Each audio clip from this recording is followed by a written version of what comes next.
Tell me, what is your role at Priestley College? My role is as a progress tutor.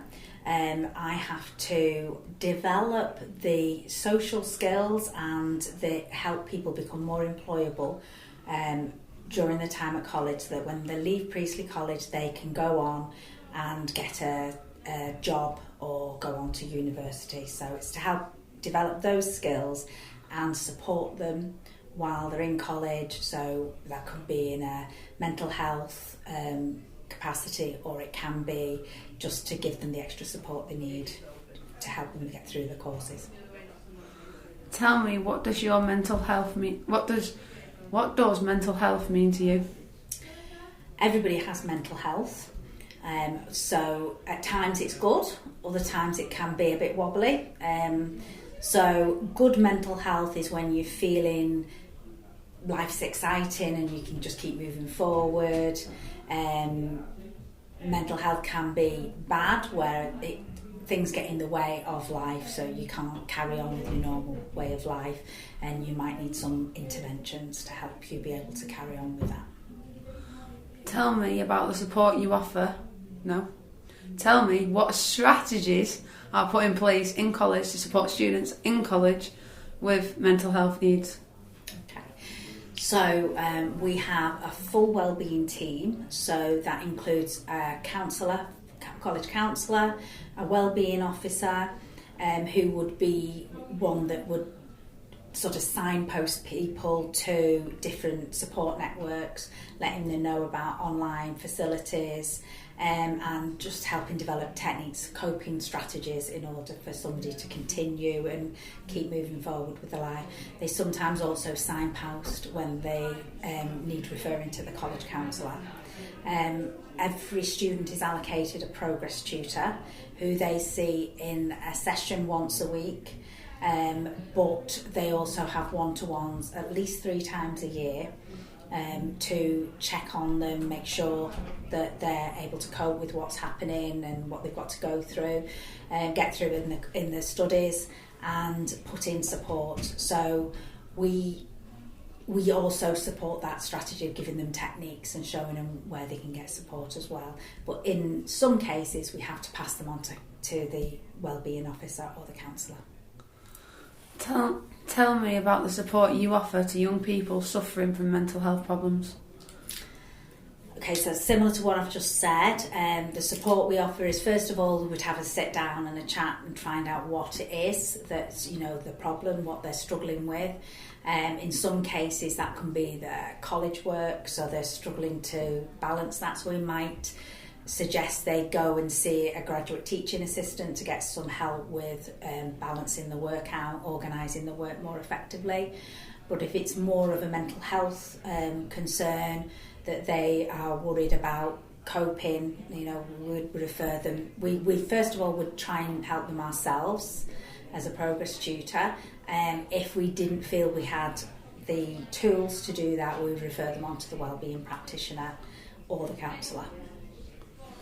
Tell me about what training you have had to support young people with mental health problems.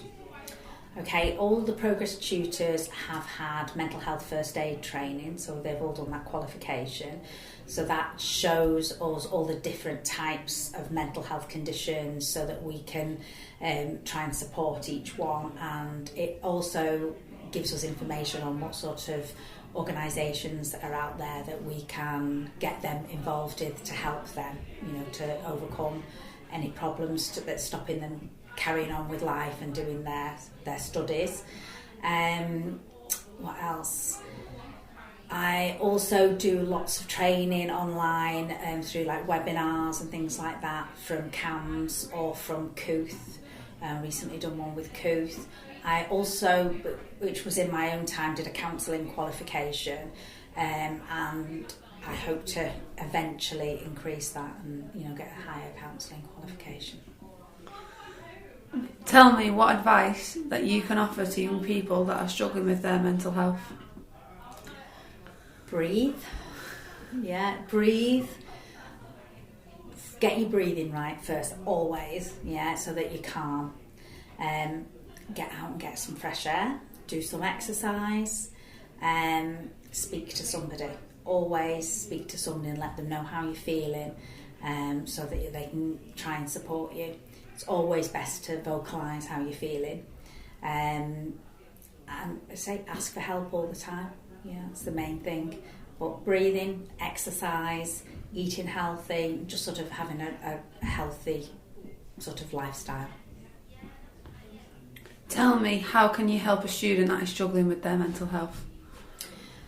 So if a student came to me and they were struggling with their mental health, first of all I'd try and find out what it was. Not all students will tell you, because obviously they feel it's not our business as such.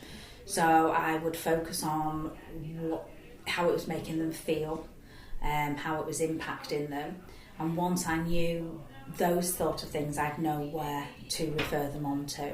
But would always be encouraging regular check-ins so that they come and have a chat. You know, even if they want to offload but not share, they can still come and have a chat to try and help them through that. Sometimes we recommend things like twiddle rings if it's just general anxiety, so we can sort of tell them where they can find those sort of things. Using the online sites, if they don't want to speak to somebody face to face, they can do it through Kooth, like online counselling's available there through that. What is your perspective on the stigma surrounding mental health? I don't think the stigma is as bad as it used to be.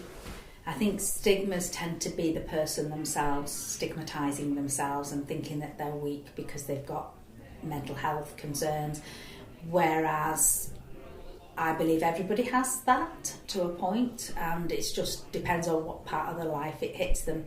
Some people are younger when it happens, and then they become very good at the techniques, so they don't have problems later in life. Others don't have any problems in early life, and then later on they have problems then. So I think it's just should be something that people shouldn't be embarrassed or stigmatise at all, because we all have it at some point.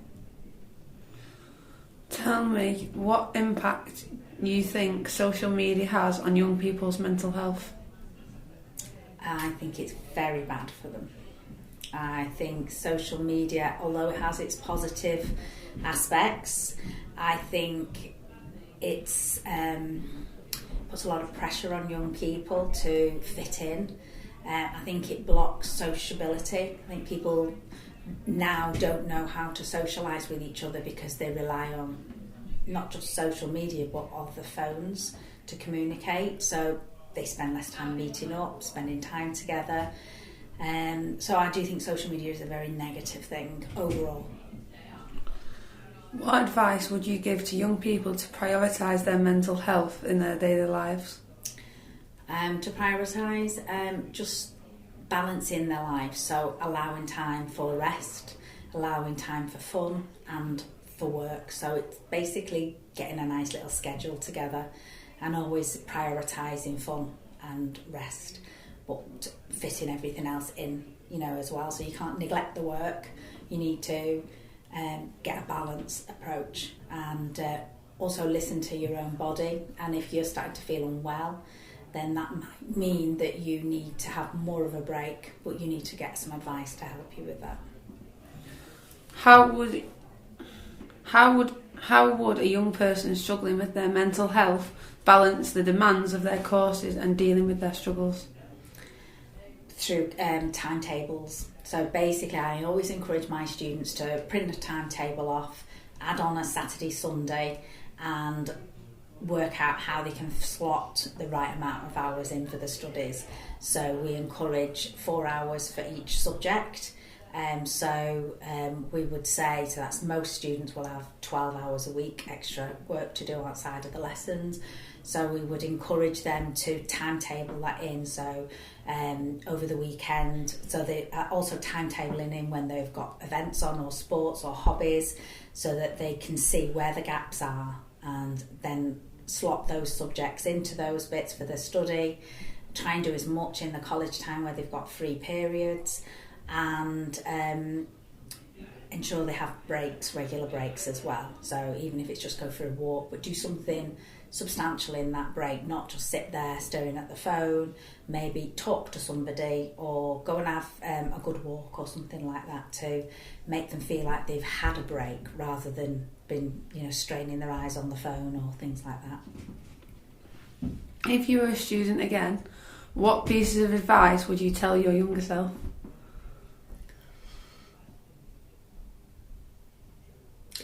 I was an over reviser. I revised ridiculously and ended up very, very stressed. So my advice would be to get a good plan together.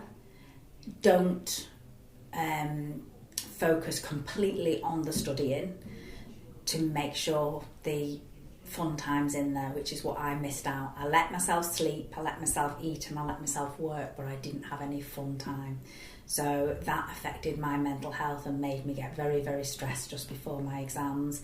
So I would tell myself to have more fun and factor that into my schedule.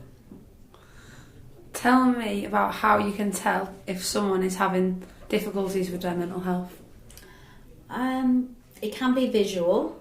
It can be that you can see that they look distressed, so they might be crying, or they might just look really sad, or very like they're not engaging. The eye contact's gone. They're not looking at people like they should. But generally, it's through attendance. So if somebody's missing a lot of lessons, or if someone's attending a lesson, missing a lesson, attending a lesson, sort of missing the odd one, tends to indicate something's wrong, whether it be their mental health or whether there's something else going on that could be impacting the mental health.